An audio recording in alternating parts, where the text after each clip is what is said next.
Solo en réseau, ce qu'il faut faire, clic droit sur le poste de travail, il faut effectivement déposer, lorsqu'on travaille en local, là sur ce poste, moi je préconise de l'installer sur C, là c'est installé sur D, peu importe, et dedans on va avoir notre solo.mdb qui est le programme vers lequel va pointer le raccourci qui est sur le bureau. Ça lance Solo qui est le programme. À l'ouverture de Solo, on pointe vers une ressource partagée qui est en fait, alors attendez, il était déjà lancé,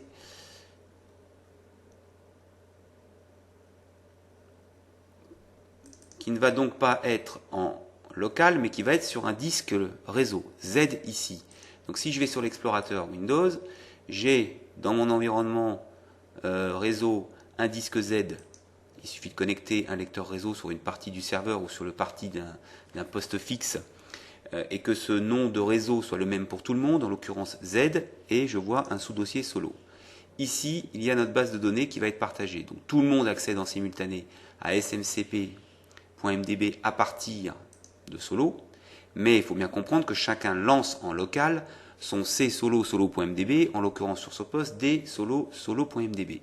Pour mettre à jour les postes, il suffit donc juste de leur restituer le solo sur un dossier local, sur C ou sur D solo.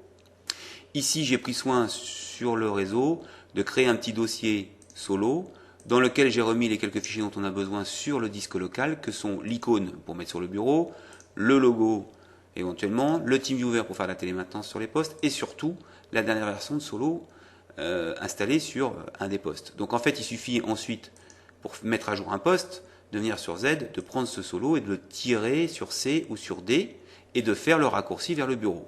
Au premier lancement de Solo sur un nouveau poste, il faudra évidemment envoyer la clé pour débrider le poste et faire sauter les sécurités Access. Je rappelle que sur Access 2003, dans Outils, alors attendez, je vais me connecter. C'est quoi votre code utilisateur? Pardon? SM. Alors pourquoi ça marche pas?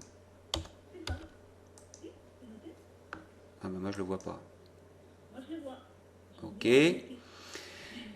Donc je rappelle que pour enlever les sécurités sur Access 2003, outils, macro, sécurité, et là on met niveau de sécurité le plus faible de façon à ne pas avoir les messages d'erreur au lancement de Solo. C'est tout en fait.